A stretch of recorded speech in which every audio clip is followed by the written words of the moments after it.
하나님의 이름 중에 참 좋아하는 이름 한 가지는 여호와 이레, 준비하신 하나님. 우리 이런 말씀 나누었습니다. 하나님은 준비하신 하나님이십니다. 언제부터? 우리를 만들기 전부터, 창세 전부터 하나님은 준비하셨습니다. 무엇을 준비하셨는가 하면 그리스도 예수를 준비하셨습니다. 그래서 우리가 여호와 이레 은혜를 일상에서 경험하고 살거든요. 하나님이 이거 준비하셨습니다. 이것도 준비하셨습니다. 그런데 거기에서 멈추면 안 됩니다. 그것을 디딤돌 삼아서 어디까지 가셔야 되는가 하면 그리스도까지 가셔야 돼요. 그러니까 선물만 받으면 안 돼요. 선물을 준비하신 분을 만나셔야 돼요. 그리스도를 만나지 못하면 반쪽 준비한 여호와 이레 경험하고 있는 겁니다. 완전하신 여호와 이레 경험하셔야죠. 자, 창세전부터 준비하신 그리스도, 사람이 범죄하자마자 하나님은 창세전부터 내가 준비하고 있었어, 너를 향한 그리스도 준비하고 있었어 라고 말씀으로 알려주셨습니다. 그 말씀이 창세기 3장 15절 말씀이었습니다. 그리고 말씀으로 알려주셨을 뿐더러 가죽옷을 지어 입혀주시면서 창세전 그리스도가 너를 위해서 이렇게 구원할 거란다 라고 하는 구원의 내용을 아주 조금이나마 맛보게 하셨습니다. 그런데도 불구하고 그것이 믿음된 사람이 있었습니다. 그 사람이 아벨이었습니다.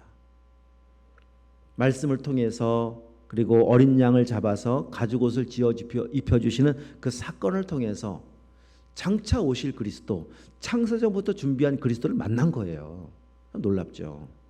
아직 그때만 해도 복음이 이렇게 완전한 복음이 선포될 때가 아닌데도 불구하고 성령이 역사하시니까 그 사건을 통해서도 믿음이 됩니다. 자, 하나님 앞에 의인된 아벨이 의로운 제사를 드립니다. 양과 기름으로 제사를 드렸을 때 우리가 다 보았던 것 같이 아벨은 순교를 당합니다. 믿음의 제사를 드리는 아벨이 죽음을 당하게 되어지고, 믿음의 제사를 드리지 못한 가인은 아벨을 죽입니다.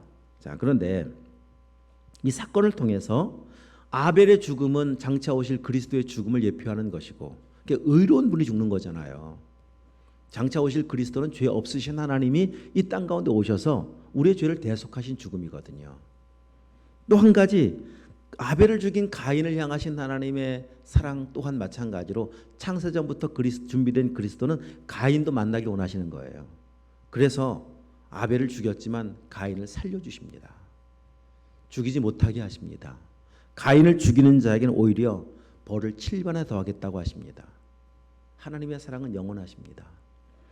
그 사랑, 영원하신 하나님의 사랑을 오늘 또한 이 사랑이 있기 때문에 오늘 우리가 있는 것이고, 그 은혜가 아니면 우리가 이곳에 있을 사람은 한 명도 없습니다. 가인만 죽어 마땅한 사람이 아니라 우리는 똑같은 사람들이에요. 진작 죽었어도 우리 몸이 100개, 1000개 있어도 안 됩니다. 하나님께서 보호해 주셨고 지켜주셔서 지금 있는 거예요. 왜 지켜주셨다고요? 창세전 준비한 그리스도 만나라고요. 준비하신 선물 만나라고요. 받으라고요. 그 선물이 그리스도라 그랬잖아요. 그리스도 만나지 못하면 지금 계속 기회를 주시는 이 시간들은, 하나님 앞에서 우리의 시간들은 만나지 못하는 시간만큼 눈 떠보면 알아요. 진짜 복음에 눈 떠보면 알아요. 아, 내가 참 열심히 산 것 같아 보이지만은 헛된 삶을 살았구나. 눈 떠보고 준비하신 그리스도 만나야 그때부터 삶의 의미가 있어지기 시작합니다. 자, 오늘 그 영원하신 하나님의 사랑을 또 말씀을 통해 만나셔야 하는데, 오늘 방주를 통해서 창세전 준비하신 그리스도의 사랑, 구원 계획이 무엇인가를 좀 살펴보려고 합니다. 노아 시대 당시 사회 문제에, 자, 6장 우리 그 위로 다시 읽지 않았던 본문 5절 한번 읽어보겠습니다. 5절, 여호와께서 사람의 죄악이 세상에 가득함과 그의 마음으로 생각하는 모든 계획이 항상 악할 뿐임을 보시고, 여기 말씀 속에 보면 그의 마음으로 생각하는 모든 계획이 악하다. 마음의 계획입니다. 마음의 계획. 근데 하나님은 보고 계십니다. 마음까지 보고 계십니다. 어떤 마음을 품고 있는지, 어떤 생각을 하고 있는지 다 알고 계세요. 근데 사람의 생각하는 것이, 계획하는 것이 그냥 조금 악한 것이 아니라 항상 악합니다. 자, 죄악이 가득하다. 세상에 죄악이 가득하다라고 하는 것은, 여러분, 이 세상의 죄악이 이렇게 눈에 보이는 건가요? 세상 속에 살아가는 사람들의 마음 속에 죄악이 가득하다는 겁니다. 세상에 죄악이 가득한 세상을 살아가는 것은 참 어려운 세상입니다. 뭐 요즘도 마찬가지입니다. 예기치 못한 범죄들이 뉴스에 계속 연일 보도가 됩니다. 묻지마 칼부림 사건들이 그냥 이곳저곳에서 막 그냥 우후죽순으로 떠오르고 있습니다. 이 불안하니 어디 세상에 마음대로 나갈 수가 있겠습니까? 참 세상에 죄악이 가득해 있는 하는 현상들입니다. 근데 여러분, 이런 모습만으로 우리 세상에 죄악이 가득하다 그렇지 않다라고 말씀하고 있는 것이 아니라 6장 2절 한번 올라가 보시면 6장 2절 다시 읽습니다. 하나님의 아들들이 사람의 딸들의 아름다움을 보고 자기들이 좋아하는 모든 여자를 아내로 삼은지라. 그래서 4절 말씀해 보면 당시의 땅에는 네피림이 있었고 그 후에도 하나님의 아들들이 사람의 딸들에게로 들어와 자식을 낳았으니 하나님의 아들, 사람의 딸들, 이게 무슨 말이냐 도대체. 여러 가지만 해석을 하는데 그냥 전통적인 보편적인 해석은 믿음의 사람들이 믿음 없는 사람들과 결혼했다 이렇게 이해하면 됩니다. 당시에는 누가복음 17장에 보면은요 노아 시대를 이렇게 요약해 주는 말씀이 있습니다. 당시 사람들이 뭐 세상에 죄악이 가득했다라고 하니까 매일 진짜 뭐 나갈 수 없는 문 밖에 나갈 수 없는 시대라고 말씀하지 않고 그때 사람들은 방주에 들어가던 날까지 먹고 마시며 시집가고 장가가더라. 이게 노아 시대를 그리고 있는 한 말씀입니다. 일상의 삶입니다. 일상의 삶을 살았는데 그때 그 모습을 요약하고 그려진 말씀 속에는 시집가고 장가가더라가 포함되어 있는데 어떤 모습으로 결혼했는가 하면 지금 나와 있잖아요. 하나님의 아들들이 사람의 딸들과 결혼하더라.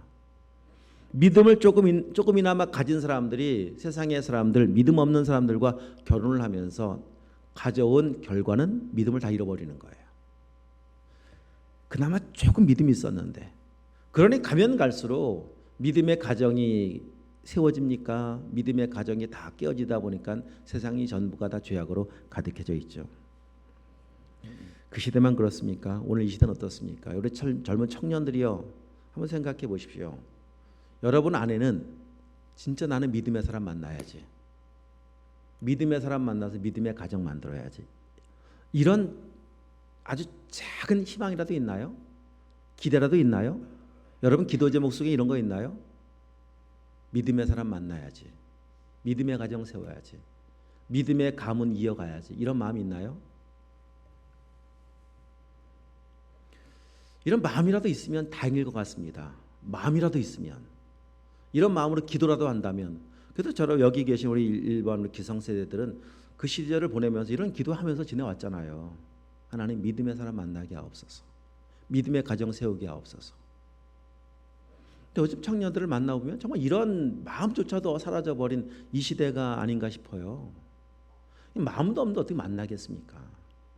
그러니 지금 겨우겨우 이제 막 신앙생활을 하면서 교회를 다니고 있는데 가정 만들자마자부터 믿음, 신앙 뭐 이런 모습들은 앞으로 가면 10년 뒤, 20년 뒤 우리의 지금 청소년들이 결혼한 다음 세대가 되고 나면 다음 시대를 맞이하게 되면은요, 이 교회는 정말 텅텅 비어갈 겁니다. 안타까운 모습 아니겠습니까?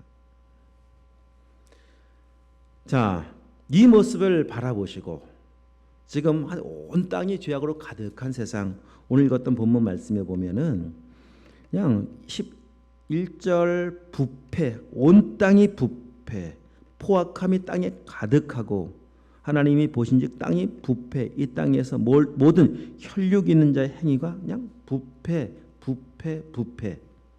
이 모습을 보시고 하나님은 심판하시기로 결정을 하십니다. 그런데 너무나 다행스럽게도 믿음의 사람 노아가 있었어요. 자, 8절 한번 읽어보겠습니다. 8절. 그러나 노아는 여호와께 은혜를 입었더라. 자, 이 8절 말씀의 원어의 직역은 이렇게 되어 있습니다. 노아는 여호와의 눈에서 은혜를 발견하였더라. 이게 원어의 의미입니다.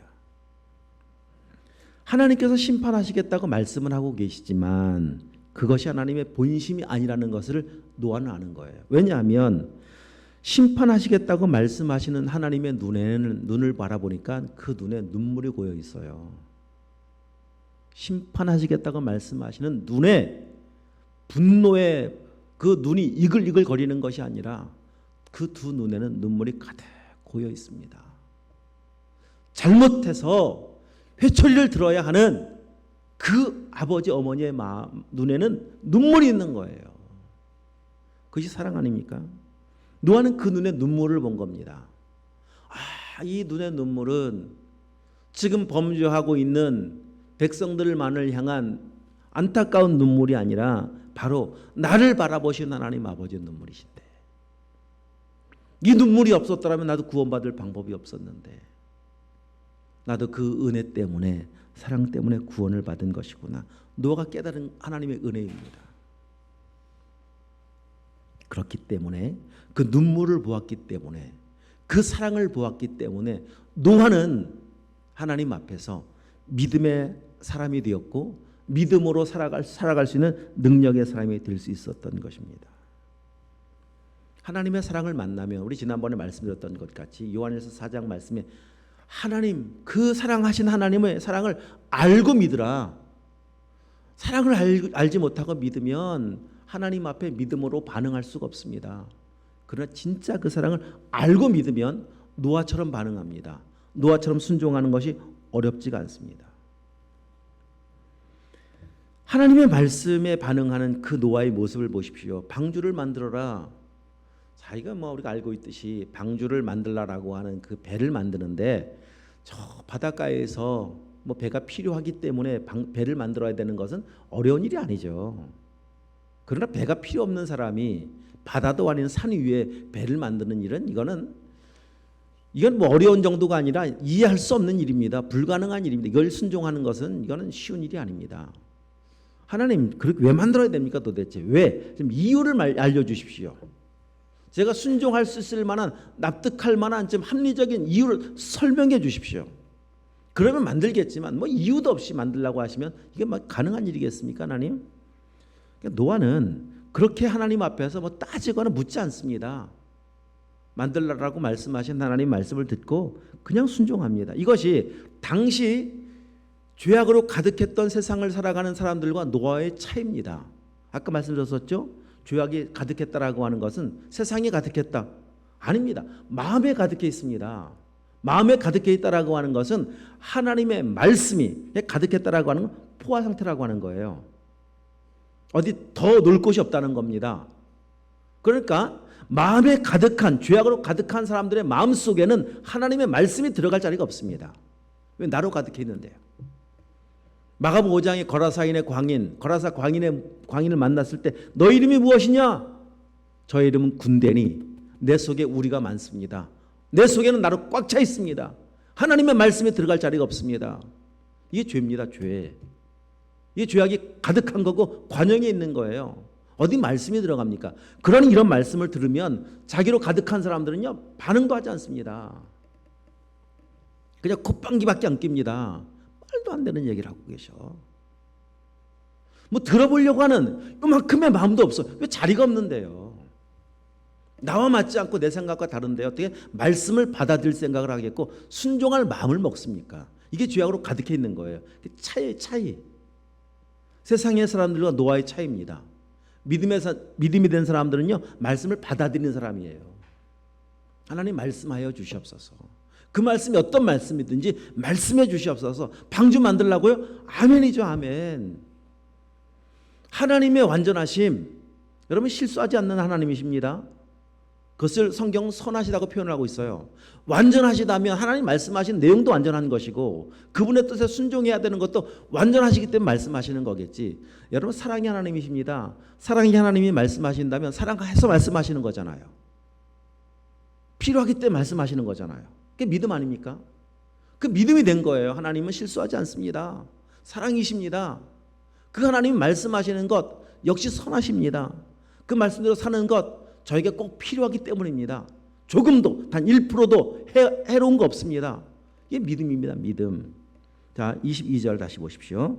노아가 시작. 노아가 그와 같이 하여 하나님이 자기에게 명하신 대로 다 준행하였더라. 자 우리 좀 더 봅시다. 7장 5절 똑같은 말씀입니다. 시작. 노아가 여호와께서 자기에게 명하신 대로 다 준행하였더라. 이거는 위에는 방주를 만들어라라고 하는 내용에 대해서, 짐승을 데려와라라고 하는 내용에 대해서 다 준행합니다. 자, 더 보십시다. 9절 시작.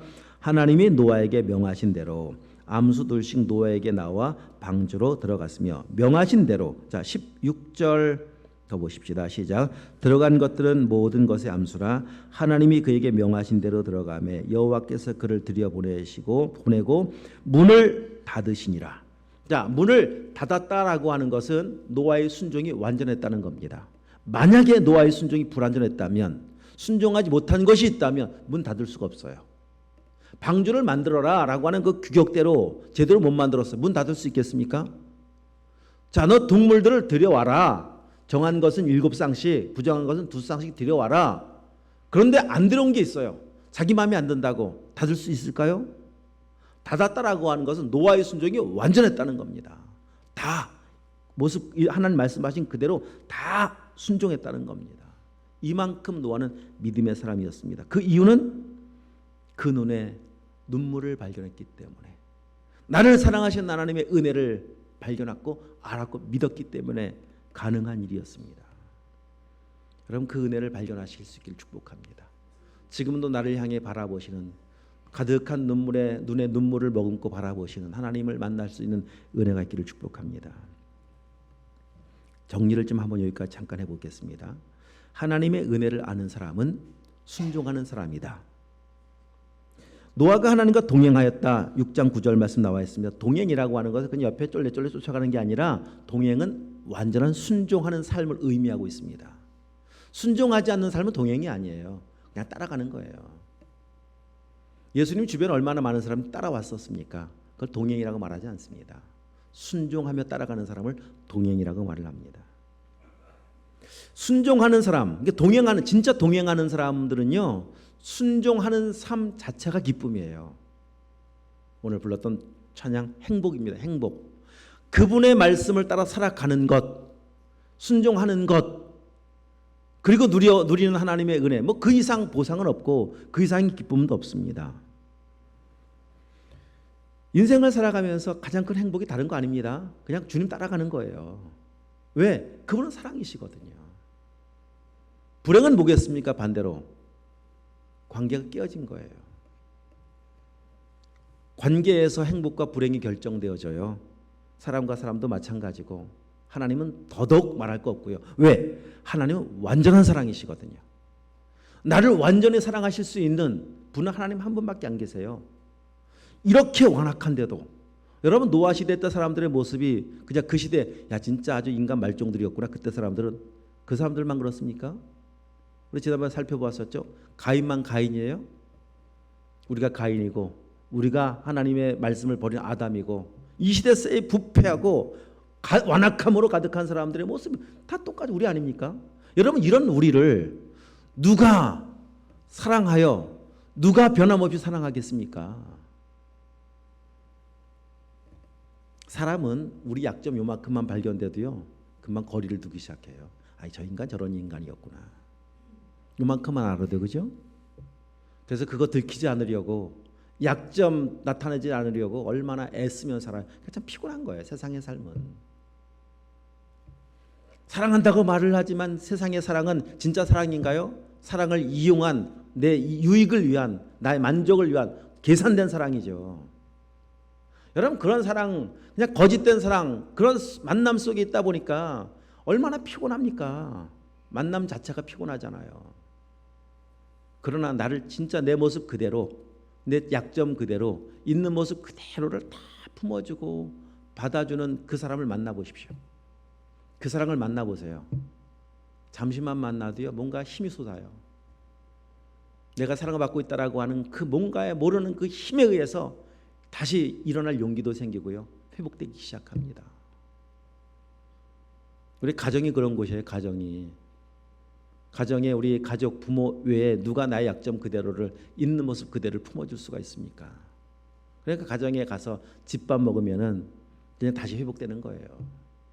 그러나 우리 이 땅의 가정에서 누릴 수 있는 그 사랑의 모든 것은 역시 한계가 있어요. 왜냐하면 우리 부모가 영원하지 않고, 저도 지난주에 저희 어머님을, 100세 되신 어머님을 뵙고 왔는데 여전히 아들을 향한 그 어머니의 사랑은 뭐 구구절절 느낄 수 있습니다. 계속 병원에 누워 계시면서 저를 바라보시면서 계속 웃으시고, 아, 우리 아들, 우리 아들, 우리 아들, 이거 누가 낳지, 누가 낳지. 아이고 머리가 하얘졌네, 머리가 하얘졌네, 우리 아들, 우리 아들. 누가 저를 그렇게 사랑해요? 누가? 불효자죠, 불효자. 자주 찾아뵙지도 못하고.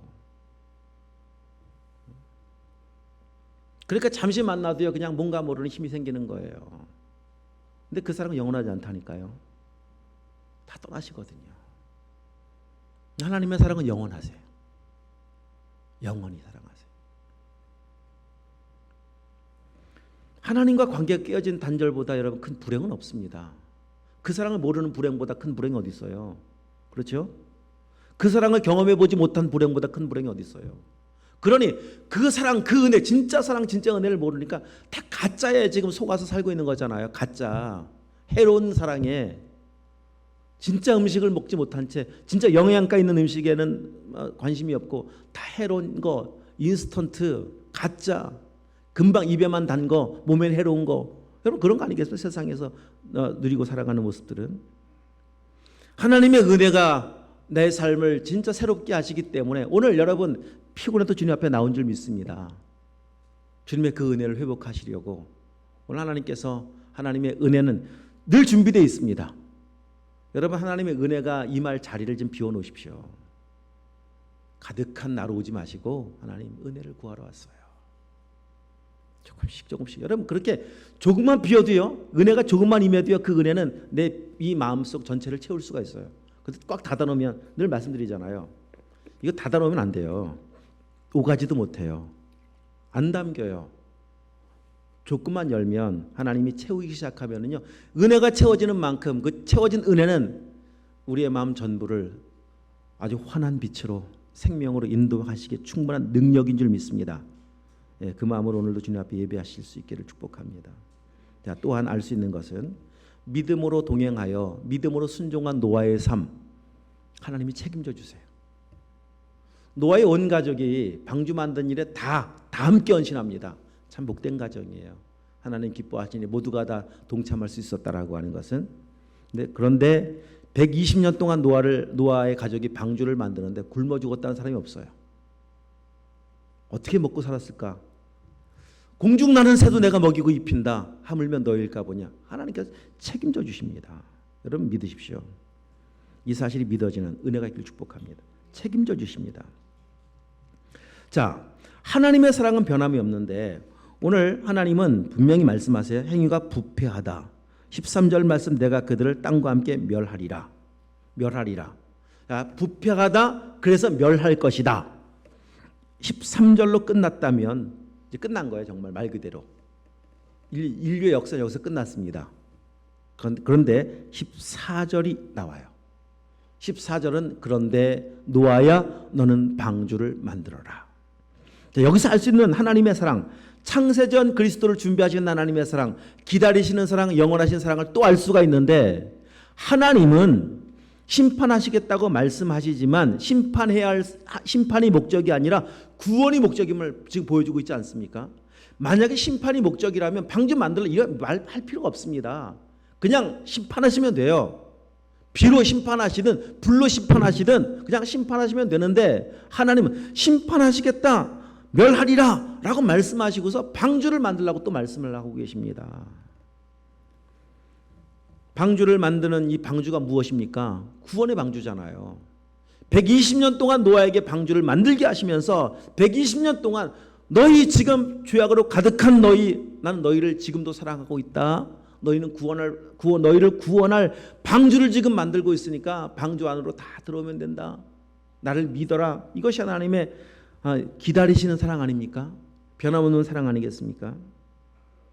아담을 범죄하였지만 930살을 살려두시고 기다리게 하시고, 가인이 범죄하였지만 가인을 죽이지 못하도록 표를 주어 지키게 하시고 기다리게 하시고, 탕자가 집을 나갔지만 돌아올 때까지 기다리신 아버지의 사랑과 마찬가지로 하나님은 기다리신 하나님이십니다. 이것을 고린도전서 13장 말씀은 잘 아는 말씀이지만 한번 찾아가셔서 좀 다시 보도록 하십시다.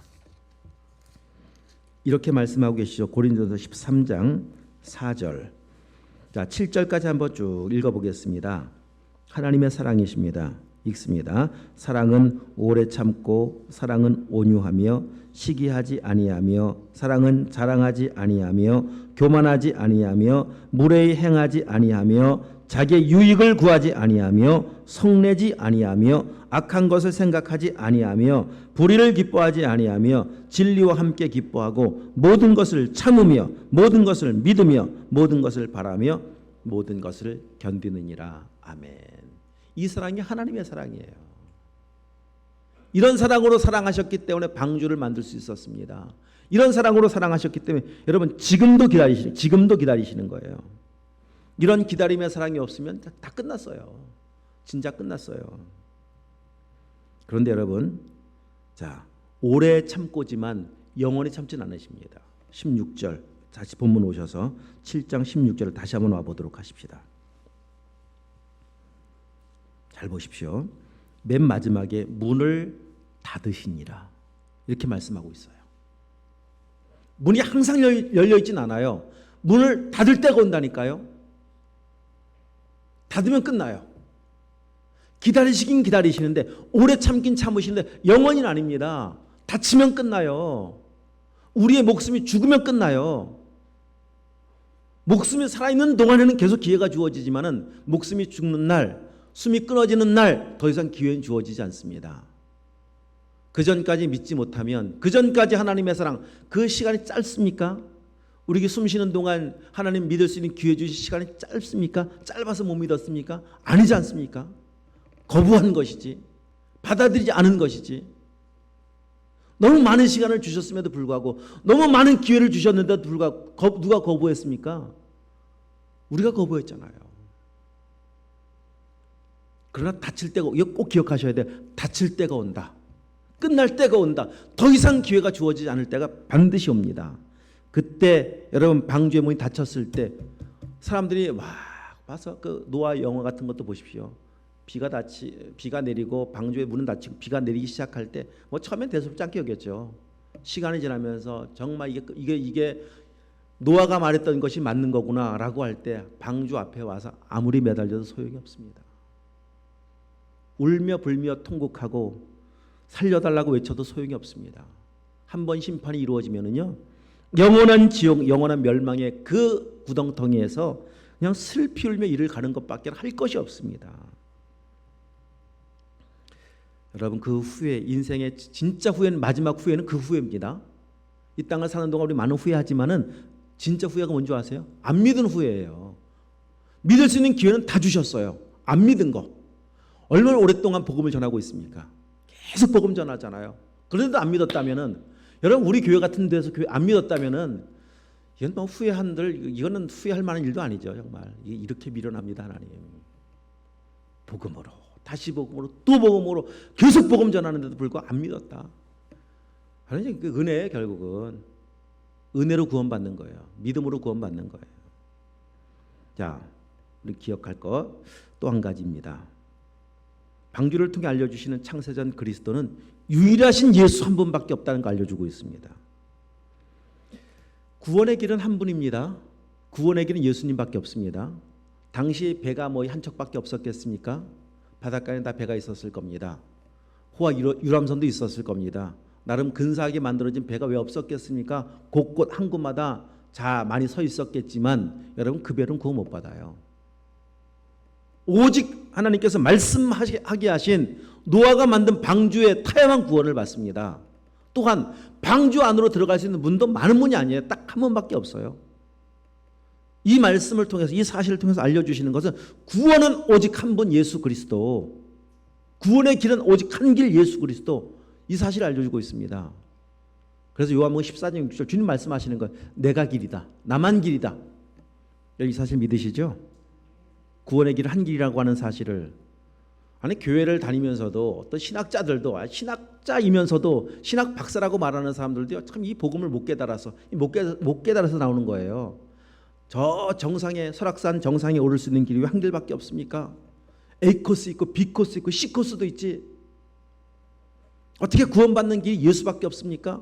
여기도 있고 저기도 있고. 이 성경은 그렇게 말씀하고 있지 않다니까요. 우리가 믿고 있는 진리는 오직 한 분밖에 없다고 말씀하고 계세요. 사도행전 4장 12절 천하 인간의 구원 얻을 만한 다른 이름을 주신 일이 있다 없다? 없다고 말씀하고 있습니다. 예수님밖에 없습니다. 그걸 알려주고 있는 거예요. 그 사실을. 창세전 그리스도는 한 분밖에 없다. 이 사실을 알려주고 있습니다. 자, 또한 이 방주를 타보면 자, 오직 은혜로 믿음으로 구원을 받습니다. 그러니까 믿음이 없으면 사실 시작도 못해요. 믿음이 없는 사람 방주를 만들지도 못하고 믿음이 없으면 못 들어갑니다. 믿음으로 들어갔어요. 믿음의 사람만 들어갔습니다. 그럼 방주 안에 들어가면 다 끝나는 게 아니에요. 자, 방주 안에 들어가면 방주 안에는 이 배를 움직일 만한 어떤 장치가 없어요. 방향을 바꿀 수 있는 장치도 없고 속도를 빠르게 느리게 할 수 있는 장치도 없고 아무것도 없어요. 그냥 정말 말 그대로 바람에 의해 움직여가고 그 말은 하나님이 움직여갔어요. 하나님께서. 내가 할 수 있는 게 없습니다. 이게 믿음의 삶의 원칙입니다. 자, 여러분 보십시오. 내가 할 수 있는 것이 없다. 그런 방주에 탔다라고 할 때 그때 또 믿음의 사람과 믿음 없는 사람의 그 차이가 확연하게 드러나는 거예요. 만약에 믿음이 없이 그런 방주를 탔다면 내가 아무것도 할 수 없다면 어떤 반응이 제일 먼저 나올까요? 답답하겠죠. 야, 이게 뭐야 도대체? 어디로 가는 거야? 왜 이렇게 늦어? 왜 이렇게 빨라? 여긴 좀 멈춰 있어야지. 그걸 내 마음대로 하지 못할 때 오는 답답함이 있습니다. 답답한 걸로 끝나나요? 화가 나잖아요. 또 두렵기도 하잖아요. 불안하기도 하고. 믿음 없으면 나타나는 반응 그런 거예요. 그럼 믿음이 있으면 맡기는 겁니다. 그게 자유함입니다. 진리는 자유케 합니다. 맡겨보십시오. 아니 여러분 생각해 보십시오. 해외여행 갑니다. 해외여행도요. 그냥 완전 오지 해외여행. 인터넷 하나도 안 되는 해외여행. 핸드폰이 무용지물인 해외여행 간다고 생각해 보세요. 거기 여러분 차키가 필요할까요? 아무것도 필요 없죠. 다 맡겨야 돼요. 맡기면 그 다음에는 자유해지는 거예요. 이것 때문에 우리가 이 땅을 너무 신경 많이 쓰면 살잖아요. 무슨 소식이 들려올까? 전화가 와도 때로는 걱정, 안 와도 걱정. 우린 뭐 늘 이런 생각 저런 생각에 매여 살 수밖에 없는 거 이 땅의 모습인데 그냥 진짜 다 차단돼 버리면은요 그냥 맡기는 거예요. 근데 여러분 그 가이드가 최고의 가이드예요. 그 배를 움직여가는 선장이 베테랑 선장이에요.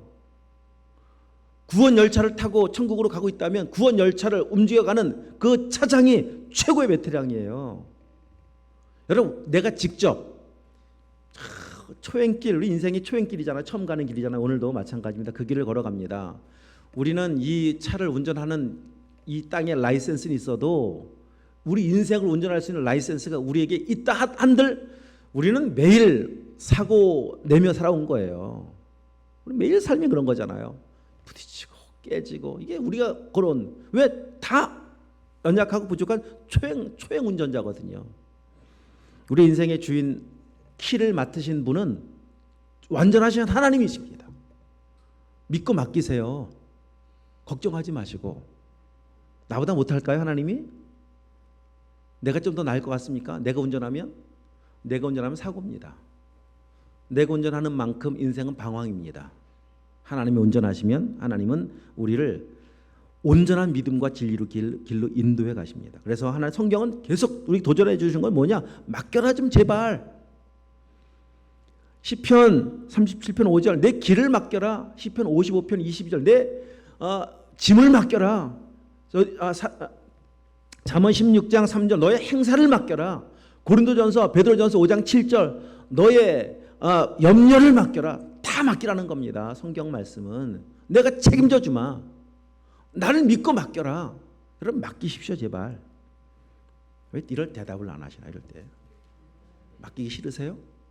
좀 맡기십시오. 하나님께 다 맡기세요. 맡기면 자유해집니다. 안 맡기면 계속 염려해요. 결국은 불안해지는 거고요. 맡겨요. 때로는 그 배가 좀 더딜 수도 있어요. 바람이 잔잔하면 더딘 거고요. 거센 바람이 불어오면 빠른 거고요. 우리 인생도 그럴 수 있잖아요. 또 우리가 생각하지 않은 방향일 수도 있습니다. 갑자기 남풍, 서풍, 북풍, 남풍 뭐 막 불어오는데 어떻게 하겠습니까? 내가 생각하지 않은 방향일 수도 있어요. 하나님께서 그러나 하나님, 내 인생의 선장 되신 하나님 완전한 길로, 완전한 속도로, 완전한 모습으로 인도해 가시는 거예요. 여러분 지금 좀 늦는 것 같아 보이세요? 괜찮습니다. 그분이 내 삶을 인도해 가고 계십니다. 아, 내가 원했던 길이 아닌데 그런 삶을 만났습니까? 그것도 하나님의 완전하심 속에 있습니다. 믿고 맡기는 거예요. 자유하십시오. 자유. 그래서 방주를 통해서 알려주신 하나님의 그 위대한 그리스도인의 삶의 원칙이 있습니다. 그건 믿음입니다. 믿음. 오직 믿음. 오직 믿음. 자, 구원도 믿음으로 받고 구원받은 이후에도 믿음이 필요하다. 의인은 믿음으로 말미암아 산다. 자, 그런데 놀라운 것은 무엇인가 하면 믿음으로 삶을 살아가기 시작하면 나머지는 하나님이 책임져 주십니다. 이 사실은 꼭 믿어야 됩니다. 믿음으로 순종하면, 동행하면 나머지 하나님이 다 책임져 주세요. 그것을 어떻게 알 수가 있는가? 자, 오늘 본문 다시 한번 와서 보시면 19절 말씀에 보면 혈육 있는 모든 생물을 너는 각기 암수 한 쌍씩 방주로 끌어들여 너와 함께 생명을 보존하게 하라. 20절 말씀 새가 그 종류대로 가축이 그 종류대로 땅에 기는 모든 것이 종류대로. 그런데 그 뒤로 와서 보시면 아까 말씀드렸습니다. 자, 이 7장 2절 정결한 짐승은 암수 7, 부정한 것은 암수 2. 그러니까 정결한 것, 부정한 것은 레위기에 나와 있지만은 이제 문서화된 건 레위기에 있지만 이미 말씀해 주셨어요. 자, 한번 생각해 보십시오.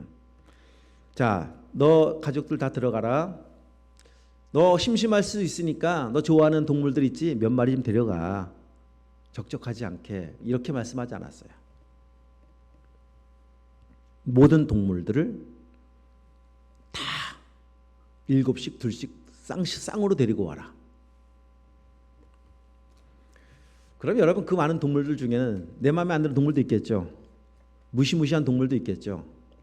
그런데 자, 내가 지금 동물을 잡아야 됩니다. 여러분이 지금 풀어놓고 동물을 좀 잡아와야 되는데 어떤 동물은 잡을 수 있겠어요? 여러분들이?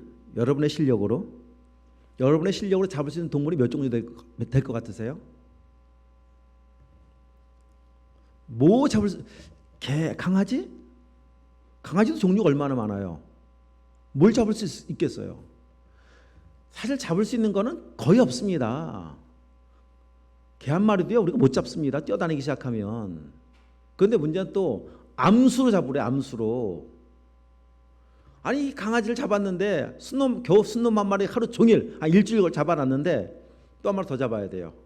그런데 이게 암놈인지 순놈인지 알 수가 있어야죠. 저게 순놈 잡아놨는데 기껏 잡았더니 일주일 만에 잡았더니 또 순놈이에요.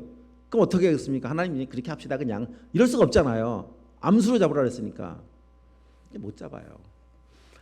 아니 호랑이는 어떻게 잡겠고 사자는 어떻게 잡겠고 코끼리는 뭐 무려 막 거의 막 몇 톤이잖아요. 톤 5톤 6톤 7톤 집을 막 부숩니다.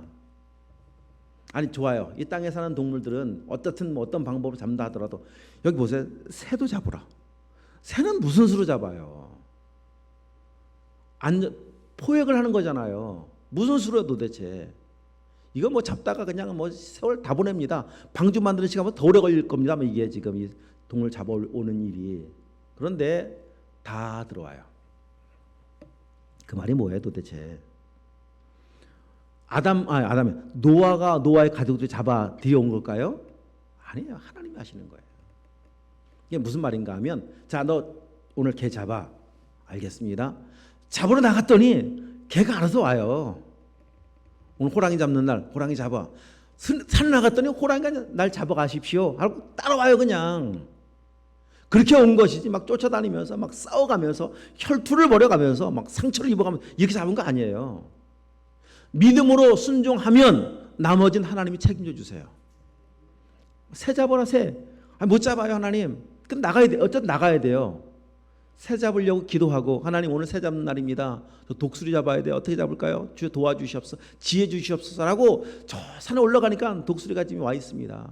그러니까 믿음은 순종은 그런 겁니다. 반응을 하셔야 돼요. 베드로에게 깊은 데로 가라. 반응을 해야 돼요. 그물을 내려야 돼요. 내려야 잡힙니다. 그걸 순종이라고 말을 합니다. 믿음이라고 말을 합니다. 결국 그런 겁니다. 믿음으로 반응하면 나머지는 하나님이 책임져 주신다. 자, 여러분 이 말을 이렇게 따라합시다. 하나님, 저를 따라하세요. 하나님이 하라고 하셨으면 하나님이 하신다. 이걸 믿길 축복합니다. 결국 하나님이 하시는 거예요.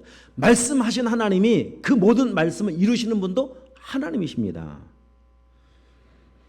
자, 엘리야를 어느 날 찾아오셔서 말씀하십니다. 엘리야야, 넌 아합 왕에게 가서 이렇게 말을 해라.